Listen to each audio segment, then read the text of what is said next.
People sometimes ask me why classical guitarists don't play with their little finger on their right hand. And I always tell them that there's really not much to be gained by incorporating it. Actually, I think using it can even be detrimental. I realize that that is extremely counterintuitive. You would think that because you have this fifth finger, you may as well use it. Mathematically, that makes sense. Another finger should introduce more possibilities for plucking patterns and things. But if the goal is to train your pinky to play equally alongside the rest of your fingers, I don't think the return on investment is there. Let me show you how I teach a beginner about proper right hand placement. Hold your right hand out in front of you and make a fist. Your fingertips should not be curled into your palm. Instead, they should be pointing down the length of your arm. From here, relax your hand without letting your wrist droop.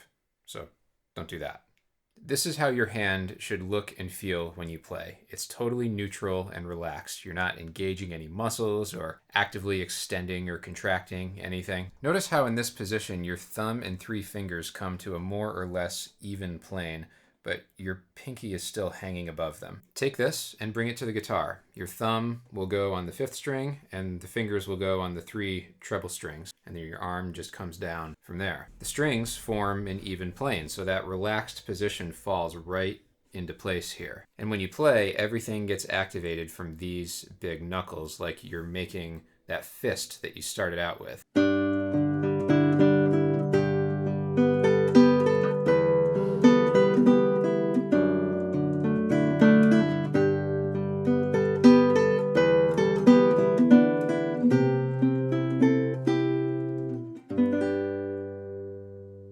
Now, if you're going to try to bring your pinky down, you need to either actively extend it, thus introducing tension into your hand, or you need to collapse the rest of your other fingers down. Either way, you're compromising the neutral positioning of the rest of your fingers to make this happen. Tension will limit your dexterity and freedom of movement, and collapsing your fingers will adversely affect your ability to pluck from the big knuckle while still producing a good tone. It sort of creates this tendency to want to pull up on the strings. Even if your pinky wasn't so much shorter than the rest, you also have the problem of these two fingers lacking independence. Now, of course, you can train them to operate more independently of one another, but you still can't get around the length issue. Even if you set aside the anatomical reasons to not train your pinky, there are also musical reasons to not do it. Again, it's the issue of little to no return on investment. Historically, there hasn't been a whole lot of classical guitar music that actually demands the use of the little finger. By just using these four, you have more than enough versatility to play nearly anything. I've been playing classical guitar for a large part of my life, and I can think of 0 times when I was learning a piece and feeling like any struggles or hurdles I was having would be solved if I could just incorporate my pinky. It has never left me feeling limited in my abilities. Now, to be clear, everything I've said so far is my case against using your pinky as an equal member of your right hand for regular playing. There are some specific scenarios where you might use it. You could conceivably use it for 5-note block chords, assigning 1 finger per string. It's hard for me to make that sound good right now. I don't have a nail on my pinky at the moment.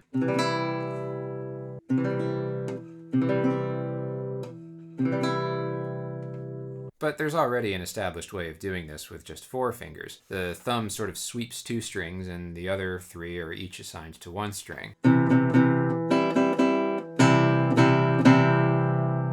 Another scenario would be any kind of rasgueado passage. Rasgueado is a technique that comes from flamenco guitar playing that involves rhythmic strumming by extending and contracting the fingers in a sort of fanning motion. The pinky is often incorporated in that.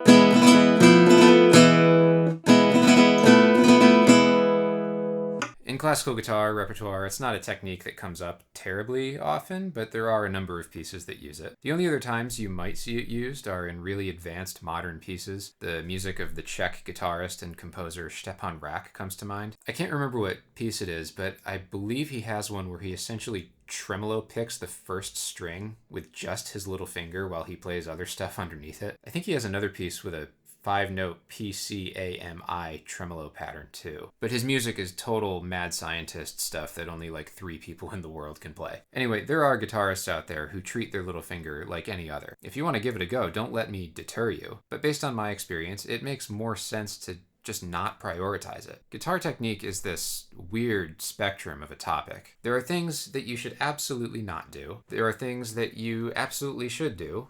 And there are things that some guitarists do that may not be the most efficient or proper, but the musical result those things produce is good and compelling. The things they choose to do, they do well. Let's talk about Travis picking for a minute. Travis picking is a popular tool in the modern fingerpicker's arsenal, and it usually involves some kind of bouncing bass line played with a thumb pick and a couple arpeggiated notes with the index and middle fingers. The ring finger might make the occasional appearance.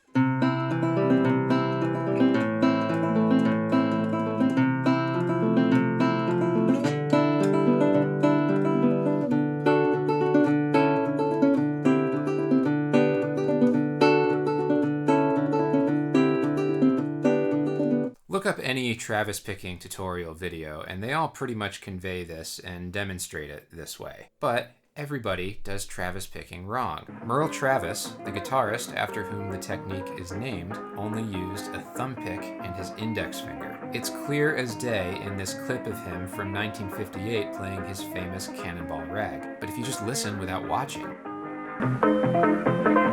you would never know it. Chet Atkins, another titan among fingerpickers, supposedly modeled his technique after Travis, but he had only heard him on the radio. At the time, he was completely unaware that he was only using two fingers, and you can hardly blame him. Because listen to that. It's inconceivable with two fingers. And yet...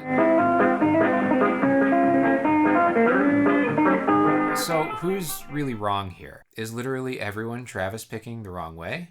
Or was Merle Travis wrong and everyone else just found a better, more efficient way of doing it? It's obvious that playing these sorts of patterns with just two fingers doesn't present an advantage over using three, just because of the texture of them. Merle Travis was clearly doing something that is less efficient, but can we really argue against it? It clearly worked for him. I mean, he sounded fantastic. But does that mean that he is the model that we should be imitating? Or can we take liberties? Can we modify it to be easier and more efficient while still sounding good? Of course we can. We've been doing it for decades. In conclusion, I'm not saying that you should absolutely not train your pinky. If you really want to do it and you can make it work and sound good and all that, then who can argue? I believe that it's less efficient and requires too many compromises. Even though I'm arguing for using less fingers and more fingers in the case of Travis picking, but if you've been paying attention, you know what I'm saying. Ultimately, your technique needs to serve the music, but not to your physical detriment. That's all I've got for you today. Thank you for watching, as always, and I'll see you in the next one.